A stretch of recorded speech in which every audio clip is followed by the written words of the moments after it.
Good morning student. चलिए science का online class start करते हैं।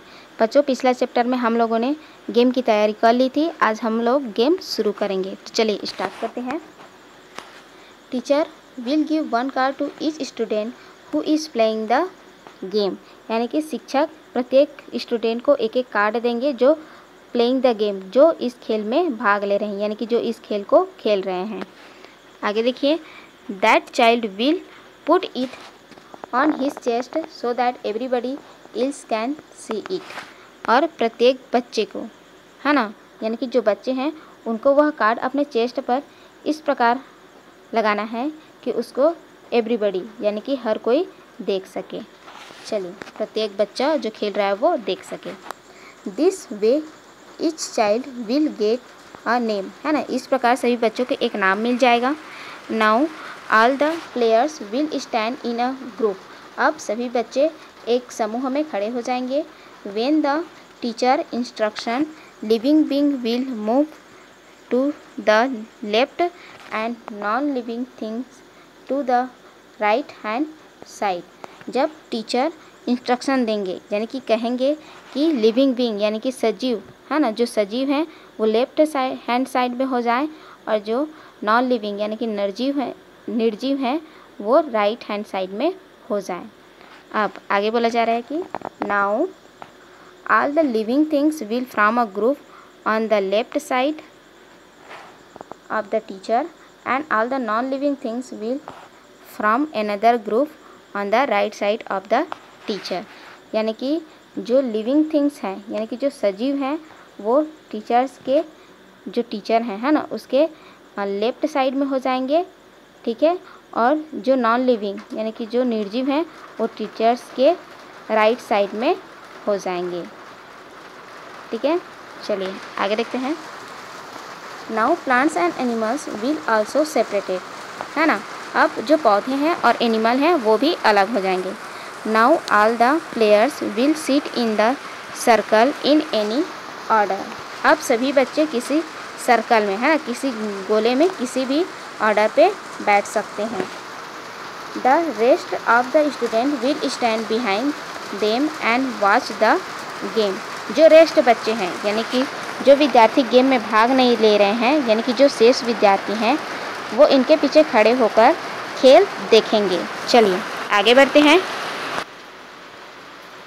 Each student player sitting in the circle will say 5 sentences about himself or herself। यहाँ पर बताया जा रहा है कि प्रत्येक स्टूडेंट या प्रत्येक खिलाड़ी, ठीक है, जो इस सर्कल पे बैठा है वो अपने बारे में, है ना, 5 सेंटेंस बोलेगा, यानी कि उसे जो कार्ड मिला है उसके बारे में 5 सेंटेंस बोलेगा। अब चलिए आगे देखते हैं। The one who has the sun's card will talk about the sun. The one who has rivers we talk about river. The one who has snake will talk about snake etc।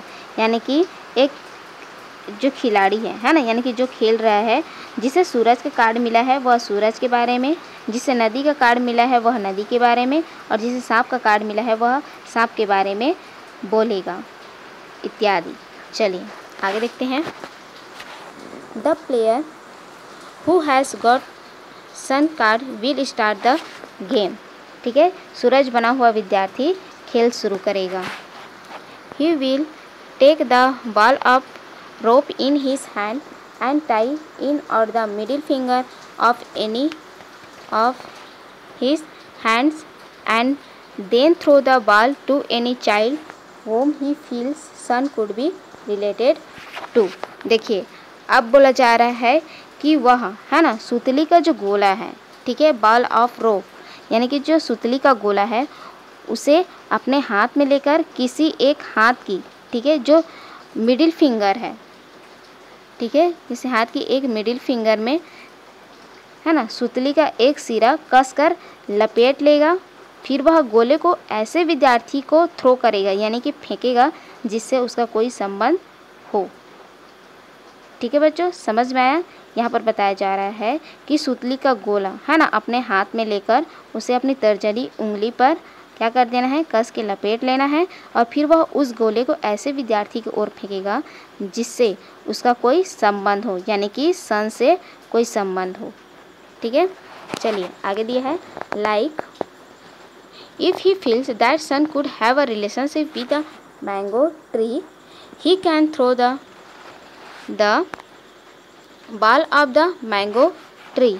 ठीक है, जैसे कि यदि उसे ऐसा feel हो रहा है कि सन का जो रिलेशन है वो मैंगो ट्री से है, तो वह मैंगो ट्री को, है ना, यानी कि जिस बच्चे के पास मैंगो ट्री का कार्ड है उसको अपना बॉल क्या कर सकता है, वो थ्रो कर सकता है, यानी कि जो रोप है, यानी कि जो सुतली है उसको मैंगो ट्री की ओर फेंक सकता है। चलिए आगे देखते हैं।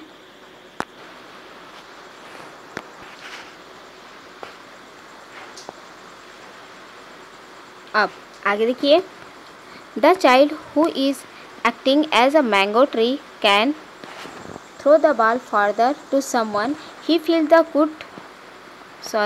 ही could be related to monkey, water और सॉइल। अब देखिए बच्चों, बोला जा रहा है कि जो विद्यार्थी है ना, जो गेम में भाग लिया है, अब वह क्या करेगा कि वह उस सुतली को, ठीक है, किसी ऐसे विद्यार्थी की ओर फेंकेगा, यानी कि आम का पेड़ बन विद्यार्थी सुतली को किसी ऐसे विद्यार्थी की ओर फेंकेगा जिससे उसका संबंध हो, जैसे कि बंदर, पानी या फिर मिट्टी। चलिए आगे देखते हैं। Each child should tie the rope tightly before throwing it further. ठीक है बच्चों, देखिए यहाँ पर लिखा है कि प्रत्येक चाइल्ड, यानी कि प्रत्येक जो विद्यार्थी है ना, यानी कि हर खिलाड़ी गोला फेंकने से पहले सुतली को अपनी उंगली पर कसकर लपेट लेगा। ठीक है, अपना जो मिडिल फिंगर है उस पर वो लपेट लेगा। चलिए आगे देखते हैं।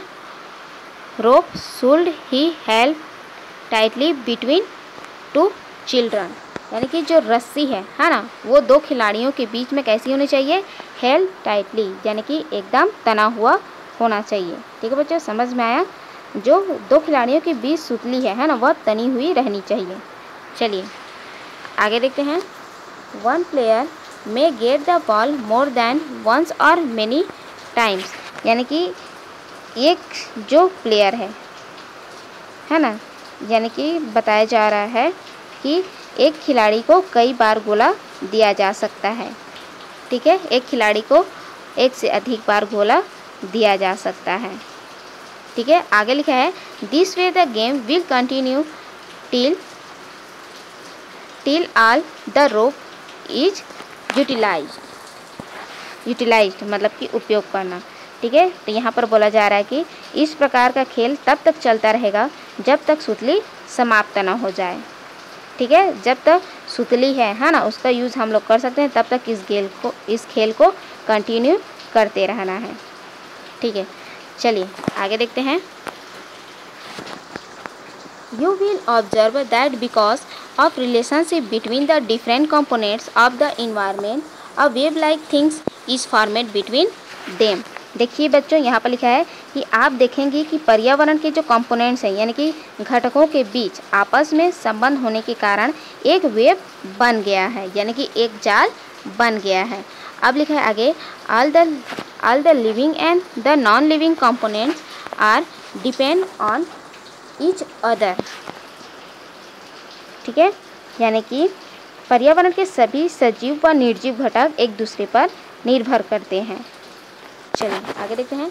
Let us see how our environment is affected by the absence of any ones of this components. ठीक है, आइए देखें कि किसी एक घटक के न होने पर पर्यावरण पर, है ना, क्या प्रभाव पड़ता है। ठीक है बच्चों, समझ में आया?